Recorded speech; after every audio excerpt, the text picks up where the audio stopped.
Yeah. 15 birds in 5 fir trees, their feathers were fanned in a fiery breeze. What funny little birds, they had no wings. Oh, what shall we do with the funny little things? Hey guys, welcome back to the Bucket Think Tank. Alright, happy holidays wherever you are, whatever you celebrate.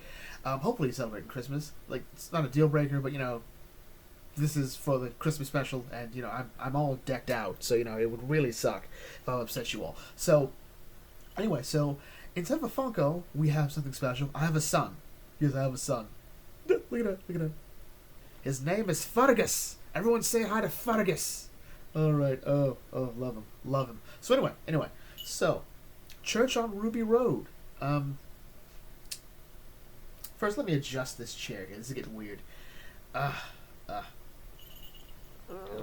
we go.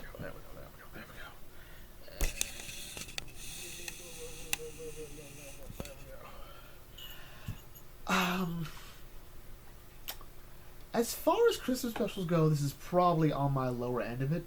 I would say Twice Upon a Time, Christmas Carol, Christmas Invasion, and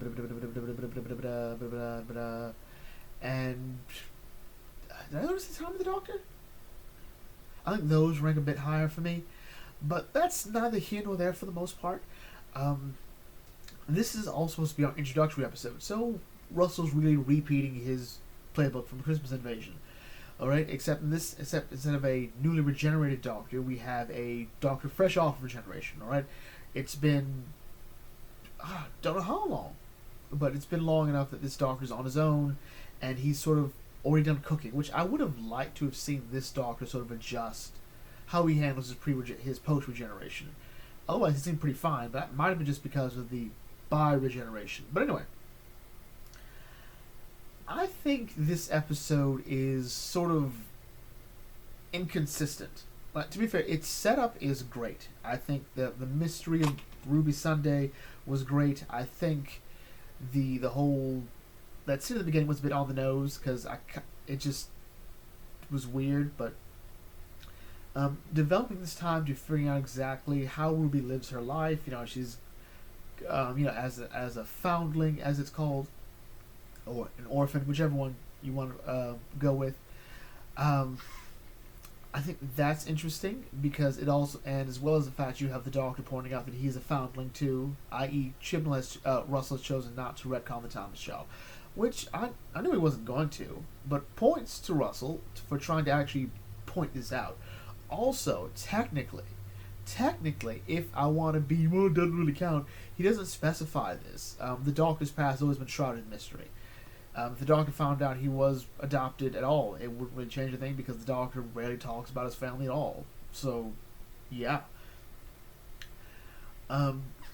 Really, I think the standout character here was the Doctor, which is par for the course. I think if the Doctor doesn't stand out, then there's no point in the story at all.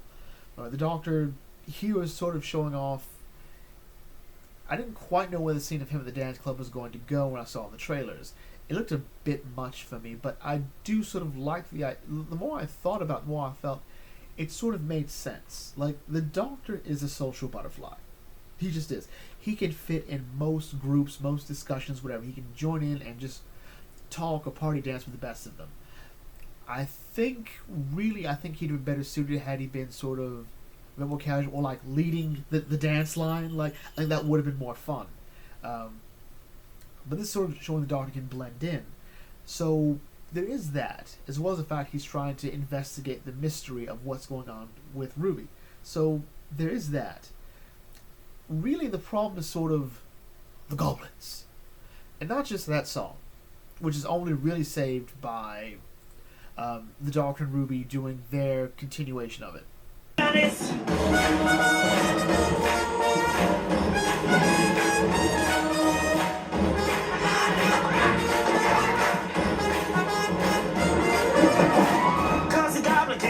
Goblin King, it's so good to meet you, you great big thing.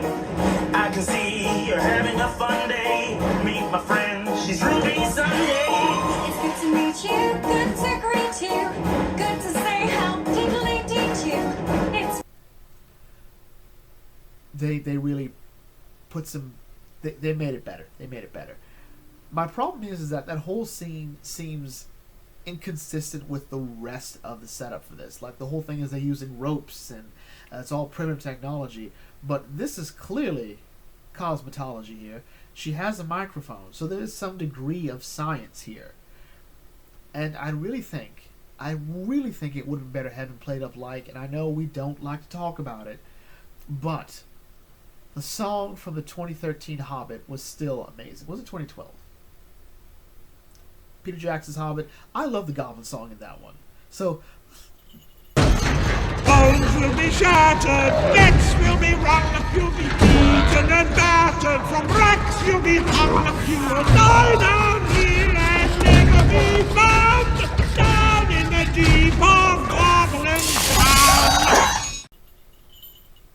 da da da da da da da da da. Like, everything feels more in line with the aesthetic there.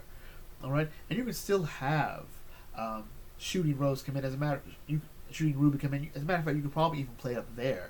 Like, the Doctor uses screwdriver to sort of play a bit more of a swing version, or like the sort of jazz club version of what they were doing. I think that would have worked better, and it sort of like play the way out. Like, it's an old hat trick, or an old joke, like Chippendales Rescue Rangers did. Like, get the band to play us out here while we try to manipulate the situation. I think that would have worked. The weird thing is that it almost feels like the episode tries to end and then picks up somewhere else, and I felt like we should have tried to connect those 2 points together better. It was also weird because for a moment I thought they were all going to eat that baby. I'm like, there's not enough of that baby for all of you to eat. And it's like, going to give it to the big goblin. And I just kept thinking, Goblin, goblin, big goblin, bad goblin. No. Why you stop? Keep going. No, I'm listening. Tell me more about this big goblin. that's not enough for that big goblin. He doesn't show up again either. Like, the goblins do not come back after this whole event. And they're like, oh, they're still doing something else. I'm like, how? Couldn't they just come back and do it again, like in full force? Or the big goblin shows up?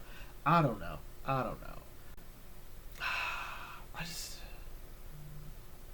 Like, this episode had great performances, but at the same time, I don't quite like the story. I like that Ruby's adopted. I like that Ruby is sort of coming to her own in this, and that she still has the sort of feelings of wanting to be found, wanting to find out who her parents are, who her siblings are, and it turns out that they couldn't find any, so she's kind of alone.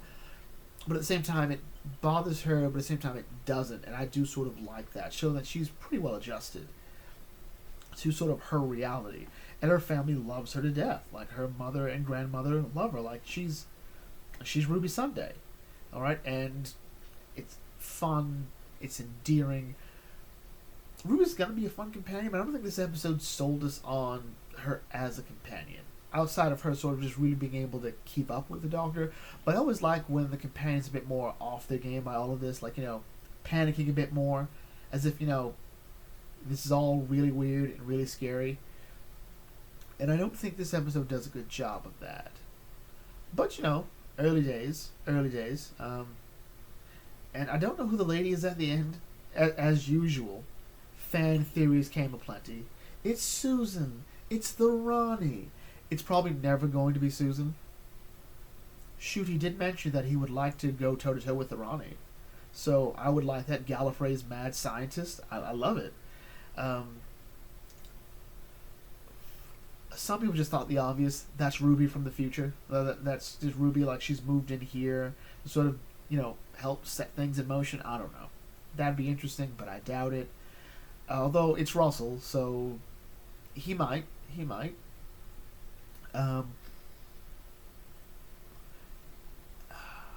Again, this is definitely better than the Doctor, the Widow, and the Wardrobe. Because I hate that episode so much. Because it just can't keep my attention. Shooter's performance is, I think, very much the Doctor. He's playing a very casual sort of Ninth Doctor take on him. But a bit more socially comfortable. Like, he's on all these different scenarios. He's like, hey, hi, how you doing? Meeting Ruby at the party, I think, was a great taste to sort of show like, hey, he can fit in anywhere, which, as I said, is the Doctor in a nutshell. The Doctor can fit in anywhere, which is part of his charm, and also why he doesn't have to be, quote-unquote, anything LGBT-centered. Like, oh, the Doctor's queer. Like, the Doctor's the Doctor. Like, trying to define him as anything sort of, I think, defeats the purpose. The whole point is the Doctor is the ultimate ally. Alright? He will support just about anything or anyone in their identity, their race, their creed, their religion. So long as no one's getting hurt, he doesn't care. Like, hey, you have a right to be who you are. Alright? And it goes from there. Alright? I think a big problem with this episode is the goblins just sort of don't matter. Like, they're there. They're more like gremlins from those old World War II cartoons, you know? Coming in, messing with planes and whatnot, and causing mischief. So, there's that. But overall, they don't do anything. There's no, like, there's a big goblin, but there's no big goblin. Like, there's no goblin leader. There's no one who's really behind all this. They just sort of all agreed, we're going to take this baby. This specific baby. Kind of a big coincidence that the Doctor happens to be here.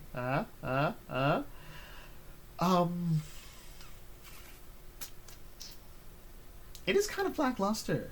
When people talk about this is the end of Doctor Who, I'm like, look, Doctor Who's probably going to have an episode that'll be the final nail in its coffin. Alright? Alright? It will. And if it wasn't Giggle, which if it wasn't Love and Monsters, if it wasn't every episode from the Russell T Davies era that we all just don't like, and if it wasn't the Whittaker era, I doubt it's going to be the Church on Ruby Road. So, yeah, everybody chill out. Yeah, the song is stupid. And there's no way it's topping the charts, alright? Not over Goblin Town, alright? Da da da da da da da da da da. Anyway, so Fergus and I are going to call it a day here. Say goodbye, Fergus. So anyway, if you're new to the Bucket Think Tank, feel free to like, comment, share, subscribe. Check out some other videos, and I'll catch you all later. This is Bucket Think Tank signing off. Thanks for watching. As always, may your fandom serve you well, and have a Merry Christmas and a Happy Holiday. Although I think by the time this video comes out, it'll be past Christmas. Bye! Just like a fucking goblin.